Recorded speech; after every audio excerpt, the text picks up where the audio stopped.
In the few months that I've really dedicated this channel in the direction of cinema, I've come across many a film that are frequently referenced as being a former video nasty. At first, I just thought somebody was being cringy on the internet, calling films they didn't like as video nasty. But as I continued to encounter the term more frequently, my interest had peaked, girl. So I decided to do a light search on the term video nasty and found a phenomenon that nearly shook the horror genre in 1980s Britain. My gosh, look how 80s this looks. I think this looks...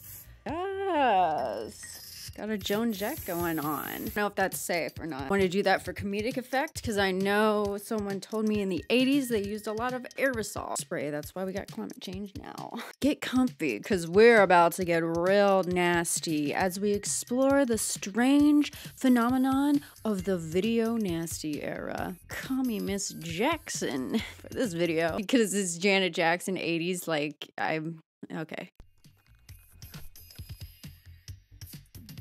In the early 1980s, the United Kingdom experienced a significant shift in its home entertainment landscape with the advent of home video players like VHS and Betamax. This technology allowed people to watch movies at home, a concept that was relatively new and rapidly growing in popularity. Wow, that's crazy that it was like that. I don't know how they did it. For the first time, films were accessible outside cinemas and television, leading to an explosion of availability, including a flood of horror and exploitation films. However, the regulatory frameworks that governed film content in cinemas did not initially extend to home video releases. This gap in regulation created a unique situation that contributed to the rise of the video nasty era. This is a VHS.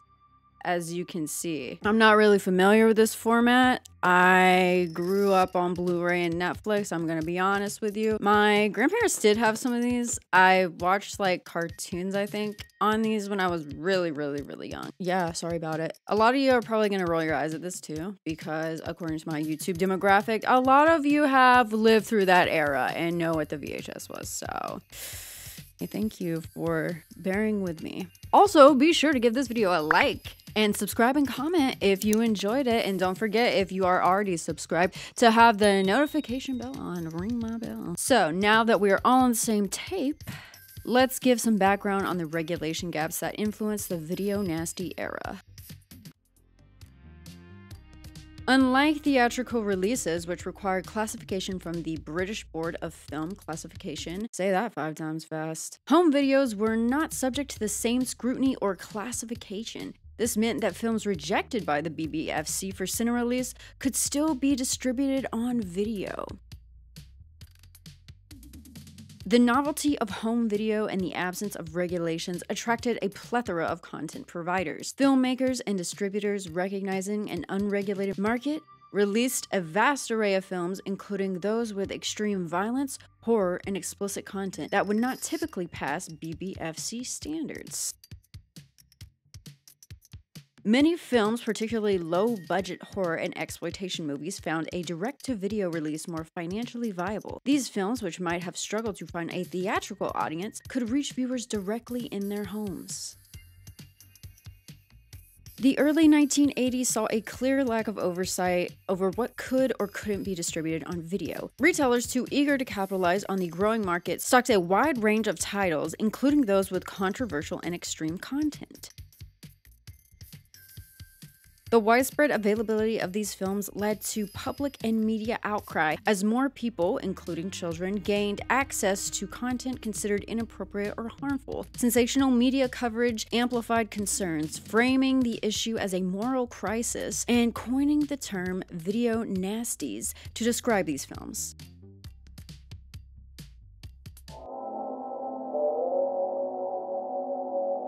That phrase, suitable for viewing in the home, comes from the Video Recordings Bill, often called the Video Nasties Bill, which is soon expected to pass into law. The mounting public pressure and media frenzy eventually led to government intervention, culminating in the Video Recordings Act of 1984. This legislation required all commercial video releases to have a BBFC certificate, aligning home video regulations more closely with those for cinema. So, what exactly is a video nasty? So, when I was Googling this, there's a thing in the 1970s British world of culture and books and comics and things that were labeled as nasties. They had graphic violence content and all that stuff. So when it came to VHSs, where it was videos, they just said video nasties.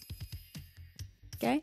It's kind of like a British term for something really bad. In case you're not British like me, I'm so sorry. I probably just offended the entire UK. In case you're not British like me.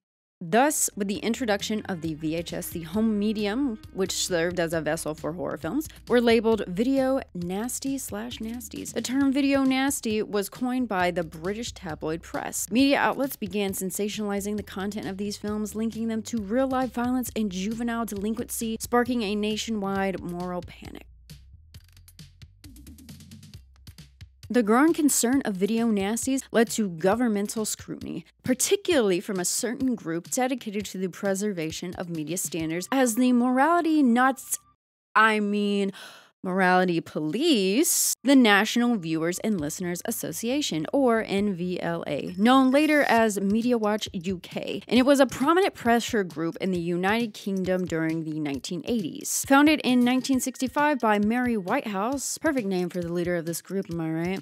A school teacher and Christian morality campaigner, the NVLA aimed to clean up what it perceived as declining standards in television and radio. Mary Whitehouse, as the face of the NVLA, became a well-known public figure, often appearing in the media to discuss issues of morality and broadcasting. Her efforts garnered both support and criticism, making the NVLA a significant player in the public debate over media standards. The organization's influence peaked in the 1980s during a period marked by significant changes in media consumption and content. I could do a whole separate video on the NVLA and all of that, but I'm just going to break it down really fast for you. Somebody tells me, as we get these reports in from Europe, from America, and from this country, that a particular video nasty contains that, and that. I actually don't need to see visually what I know is in that film. The NVLA was dedicated to upholding Christian morality and decency in broadcasting. It sought to challenge and reduce the amount of sex, violence, and profanity on television and radio, which it viewed as harmful to society and particularly detrimental to children. The NVLA was active in campaigning against what it saw as indecent and offensive content. It lobbied broadcasters, regulators, and politicians, advocating for stricter content regulations and enforcement. The organization would often organize letter-writing campaigns, encouraging its members to express their concerns to broadcasters and regulatory bodies. Damn, remember when you had to write a strongly worded letter instead of a strongly worded text or email? Personally, I don't, so can't relate. One of the NVLA's most notable impacts was its influence on the enactment of the Video Recordings Act of 1984. I will get to that in a moment. Wow, my country accent just came out really fast. The association campaigned vigorously on the issue of video nasties, contributing to the moral panic that led to the legislation requiring video content to be classified and regulated. Now, let's talk about the Video Recordings Act of 1984 because it was a lot. By the way, great year for censorship. It was really novel. I didn't write many jokes for this one, so let me have it. The Act required all video recordings offered for sale or rental in the UK to be classified by the BBFC. This applied to films, television programs, and any other forms of moving image. It also became illegal to supply video recordings without a BBFC certificate. Retailers, distributors, and suppliers could face prosecution for selling or renting out unclassified videos or those classified for an older audience to underage viewers. The BBFC was tasked with giving age-appropriate ratings to video videos, similar to the classifications for cinema films. These ratings determine who could legally purchase or rent the video content. However, certain types of video content, such as educational or religious matter, were exempt from classification. Wow, I wonder why that was exempt. Although the scope for exemptions was narrowly defined. Gotta love the strict scrutiny, am I right? Ultimately, the Act provided a legal framework for controlling the video market, establishing penalties for violations, and setting the stage for more rigorous enforcement of content standards in the UK. The NVLA's reign of terror was polarizing. Critics accused the organization of censorship and infringing on freedom of expression. Some saw its actions as out of touch with a changing society that was becoming more liberal and diverse. While the influence of the NVLA waned in later years, its legacy could be seen in ongoing debates about media content, regulation, and the balance between free expression and societal standards. The organization was renamed Media Watch UK in 2001, continuing its mission under a new banner until it ceased operations in 2021. Thank you. Now, what everybody's been waiting for, let's go through some of the films that were labeled as video nasties. Through this new legislation, the Director of Public Prosecutions compiled a list of films deemed as video nasties, specifically 72. Number 1, The Driller Killer, 1979. Directed by Abel Ferrara, The Driller Killer is a horror film that tells the story of a... Well, hi there. It's none other than your old friend, the Driller Killer. struggling artist in New York City who descends into madness and begins murdering homeless people with a power drill. The film's graphic violence and the visceral depiction of murder were shocking to audiences and regulators at the time, leading to its classification as a video nasty. Its explicit content and the way it portrayed violence were primary reasons for its controversy and subsequent banning under the Video Recordings Act. Number 2, Cannibal Holocaust, 1980. Directed by Ruggero Deodato, Cannibal Holocaust is one of the most infamous films in the horror genre, known for its extremely graphic violence, genuine animal cruelty, and portrayal of indigenous peoples. The film, which presents itself as a documentary, follows a rescue mission to the Amazon rainforest to find a missing film crew, only to discover their footage and the gruesome fate they met. The realistic and disturbing content, especially the on-screen killing of animals, sparked outrage and led to allegations of obscenity, making it a prime target under the Video Recordings Act. And a prime target for my 14-year-old psyche when I watched this film alone and unwittingly knowing what was going to be in front of my eyes. And my PTSD when I had to rewatch it for a course in college,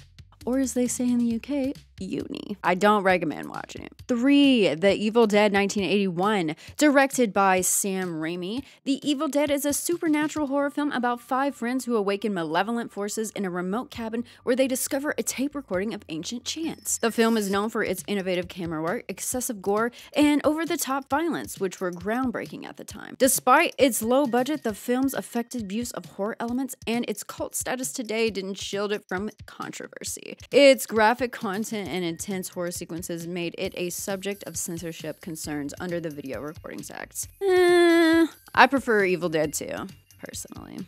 Each of these films challenged the boundaries of acceptable content in cinema at the time, leading to their controversial status and inclusion as video nasties, prompting debates about censorship, artistic expression, and the impact of violent media on society. As the government cracked down, the era of video nasties began to shape the future of film censorship in the UK. But what was the real impact on society and the film industry?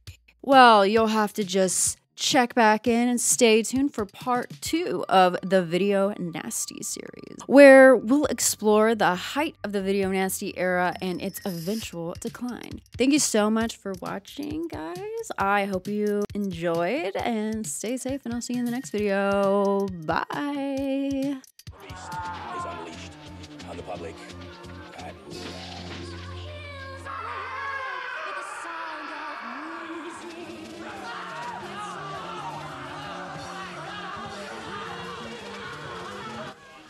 Why do they always get put back in their own boxes?